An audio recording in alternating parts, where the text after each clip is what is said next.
Hola, ¿cómo están todos? Bueno, hoy los invito a abordar un tiempo de la historia que se denomina periodo de entreguerras. El mismo se extiende desde el final de la Primera Guerra Mundial hasta el estallido de la Segunda Guerra Mundial.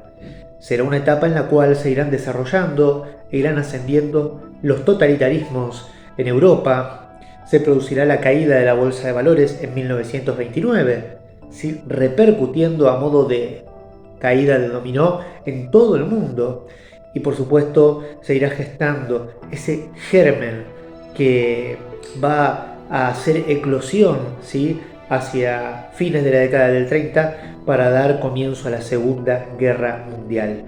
Los invito a meternos en este periodo. Una frase realmente aplicable a este tiempo histórico que vamos a abordar, el periodo de entreguerras, es la que dice que con el fin de la guerra comienza la violencia. Y uno dice, ¿pero cómo? Si la guerra finaliza, vienen tiempos de paz. ¿Cómo va a aparecer nuevamente la violencia? Lamentablemente sí. Con el abordaje de la historia, tanto de los periodos, del periodo que siguió a la finalización de la Primera Guerra Mundial, como de las décadas que siguieron a la finalización de la Segunda Guerra Mundial, nos damos cuenta de que esto es lamentablemente una realidad. Por más que se han creado organismos que tuvieron el fin de traer la paz al planeta, vemos que tanto la Sociedad de Naciones como luego la ONU no han logrado cumplir sus objetivos, porque la sangre se ha derramado a borbotones en el mundo entero y sigue hoy derramándose. Y bueno, por supuesto todos estamos en un constante estado de tensión, ¿sí? Deseando que todos estos puntos del mundo en los cuales se llevan a cabo guerras no constituyan una red que repitan en estos tiempos un nuevo conflicto de escala mundial. Es lo que menos deseamos, pero vamos al tiempo que nos concierne. Finalización de la Primera Guerra Mundial, empieza el periodo de entreguerras y vamos a dividirlo en varios ejes. El primero de ellos que vamos a estudiar es el Tratado de Versalles, ¿sí?, en el cual se reúnen las potencias vencedoras de la Primera Guerra Mundial con el objetivo de castigar a los alemanes, de castigar a Alemania, a quienes culpaban de iniciar la guerra. Y se la castiga a través de varios puntos. Primero, se le recortan sus fuerzas armadas, ¿sí? Alemania no podrá tener más de 100.000 efectivos en sus fuerzas, no podrá tener barcos de gran porte, ¿sí? Además de ello, se le recorta el territorio, Alsacia y Lorena, que habían pertenecido a Francia y que luego pasaron a Alemania, vuelven a Francia. Con esto también se le recorta la población a Alemania, pero lo peor que le pasa, ¿sí?, lo peor que le pasa es la fuerte indemnización, ¿sí?, que estos países hacen pagar a Alemania, la cual termina de pagarla hacia el año 2010. Increíble. Para entenderlo en términos actuales, era algo así como 33.000 millones de euros lo que tenía que pagar Alemania. Todo esto la va a llevar a una profundísima crisis, muy profunda, ¿sí?, con una inflación sin precedentes. Y en ese mismo año, 1919, se establece una experiencia republicana en Alemania, la República de Weimar, ¿sí?, con una constitución, un parlamento, una nueva era, luego de la abdicación de Guillermo II. Y que va a estar marcada por unos primeros años, como dijimos, con una gran crisis inflacionaria. Hay caricaturas que tratan de ilustrar lo que sucedía en aquel tiempo, alemanes yendo a cobrar sus sueldos con carretillas, pero no porque cobraran mucho, sino que porque con esa cantidad y esas montañas de dinero, de papel, solo podrían comprar quizás 1 kilo de pan, ¿sí?, para darse una idea de lo que estaba viviendo ese país. Luego va a ir recuperándose gradualmente para caer otra vez en el abismo, en el infierno, con el crack del 29, ¿sí?, la eclosión, la caída de la Bolsa de Valores de Wall Street, que, como en todo sistema internacionalista, va a actuar a modo de dominó, ¿sí?, en este sistema capitalista. Cae una pieza en una punta del mundo y arrastra a las demás piezas hasta tirar la última en la otra punta del mundo. Esto va a tener consecuencias, por supuesto, en su epicentro, los Estados Unidos, en Alemania, como dijimos, y también en países como la Argentina, ¿sí? Y otros países del mundo, en la mayoría, podemos decir, ¿no? Estados Unidos va a ir saliendo airoso de todo esto a través de la implementación de varias políticas, pero a Alemania le va a costar mucho. Le va a costar muchísimo, y esto va a ser el caldo de cultivo, el germen propicio para el surgimiento de algunas ideas que van a llevarla también, o que van a llevar al mundo a la Segunda Guerra Mundial. Un desconocido cabo de la Primera Guerra Mundial, pintor austríaco, empieza a hablar en pequeñas cervecerías de Múnich y en otras partes de Alemania ante pocos adeptos, y va a empezar a comunicar sus ideas para el resurgimiento alemán. Va a hablar de la venganza contra los franceses, va a hablar del problema central que él considera, ¿sí? El problema, para él problema, por supuesto, el problema judío. Y por supuesto va a hablar de ese eje central sobre el cual van a girar todas las ideas de Hitler y de su nacionalsocialismo, la cuestión de la raza, ¿sí? Él considera, los nacionalsocialistas alemanes consideran que la raza aria, a la cual pertenecen los alemanes, es suprema y que no debe mezclarse ni contaminarse con ninguna otra proveniente desde otros lugares del mundo. Sí, va a culpar a los judíos por contaminar esto, y va a culparlos porque, según él, según Hitler, mientras los alemanes se morían de hambre, los judíos alemanes, ¿sí?, a los cuales esta nación, Alemania, les había abierto las puertas, se la pasaban opulentos, ajenos a todo este sufrimiento. Iba a culparlos de ocupar los cargos más estratégicos en el mundo, en las empresas, en los bancos, y de que van a beneficiarse con las guerras entre los países, etc. Hitler va a empezar a comunicar una serie de ideas, y acá vamos a hacer un parate. Algunas de las ideas, sobre todo en el campo por ahí económico y en algún otro campo, pueden ser consideradas como buenas, ¿sí? Lo malo, y acá quiero resaltarlo a esto, va a ser los métodos a través de los cuales va a canalizar varias de sus ideas, sobre todo esta lamentable, ¿no?, de la cuestión racial. Y eso lo vamos a ver, por supuesto, cuando abordemos concretamente los sucesos de la Segunda Guerra Mundial. Pero entonces este desconocido cabo va a ir ganando cada vez más adeptos.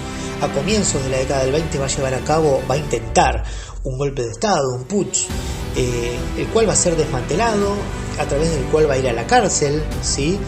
Y ahí va a escribir su famoso libro Mein Kampf, mi lucha, en el cual van a estar detalladas, va a estar detallado todo su ideal, las ideas que fundamentan, a su vez las ideas que él busca implementar en Alemania para hacerla resurgir, la cuestión de la raza, etcétera, ¿sí?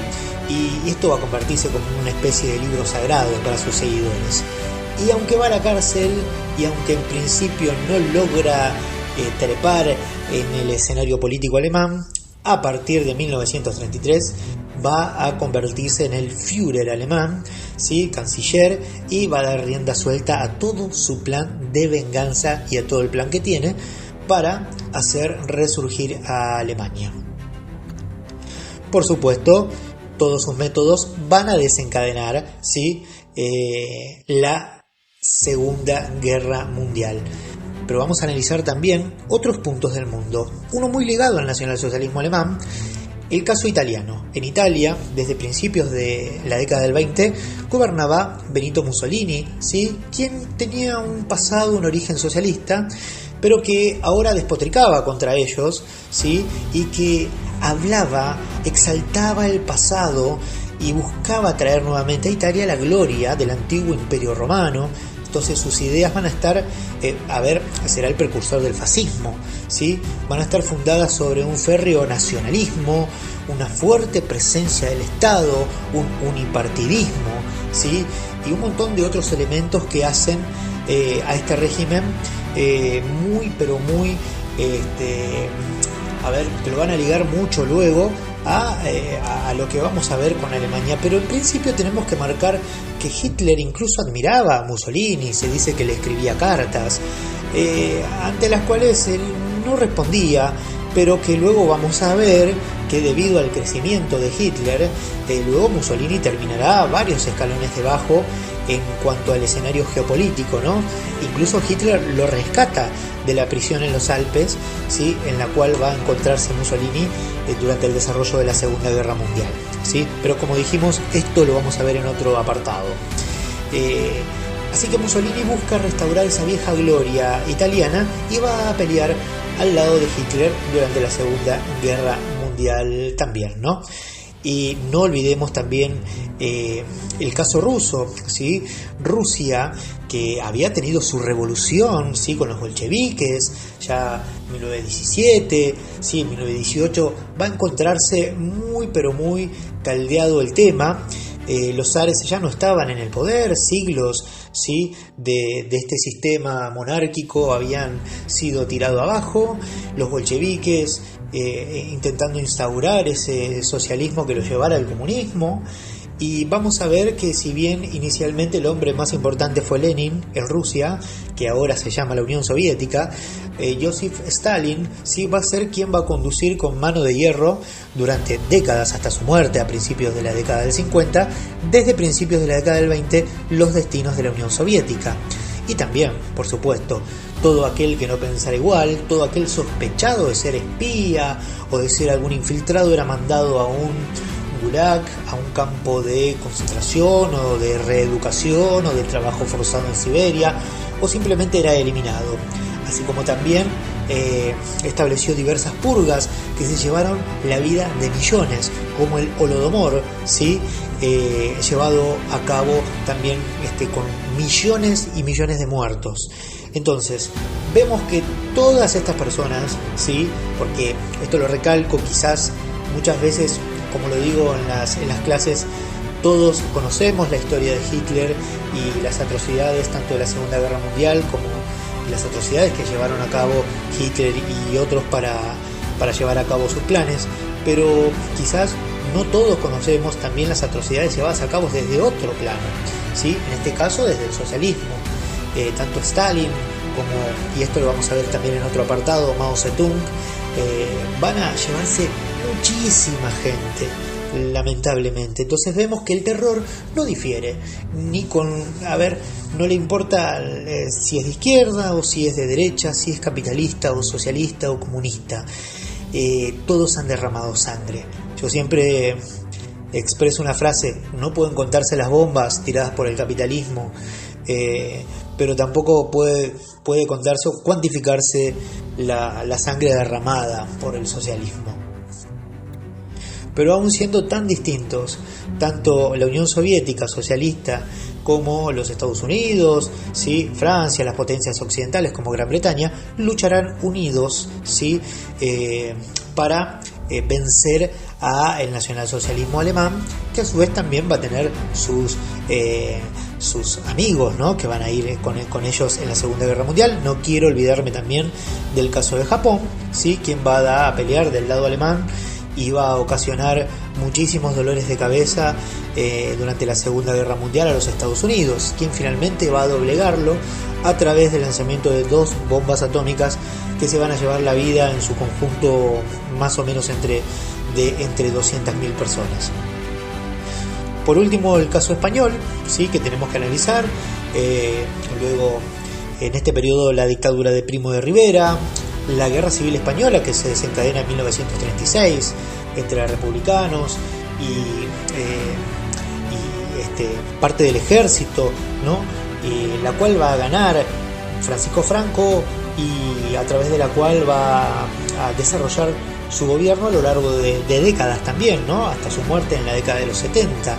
Y también, este modelo español con muchos elementos del fascismo, gran presencia del Estado, exaltación del patriotismo, del nacionalismo y de la religión en este caso. Así que vemos que en España el centro iba con estos elementos, en Alemania la cuestión de la raza era lo vital, en Italia quizás la cuestión del Estado, revivir la vieja gloria. En Rusia también se gobernaba con férrea determinación. y que todo aquel que era sospechado de ser un infiltrado era sencillamente aniquilado en cada uno de estos puntos, ¿sí? Entonces, el mundo va a considerar, o el mundo occidental y parte del mundo oriental va a considerar que lo planeado por Alemania y todo su modo de operación será una amenaza para todos, y van a unirse para derrotar o intentar derrotar a estas potencias durante la Segunda Guerra Mundial, pero ese es otro tema. Entonces, el periodo de entreguerras, ¿sí?, estuvo marcado por el ascenso de estos totalitarismos en toda la región europea, en este caso, ¿sí?, que bueno, la cual será el germen, ¿sí?, junto por supuesto con las ansias y todo ese plan de venganza de Alemania, de la Segunda Guerra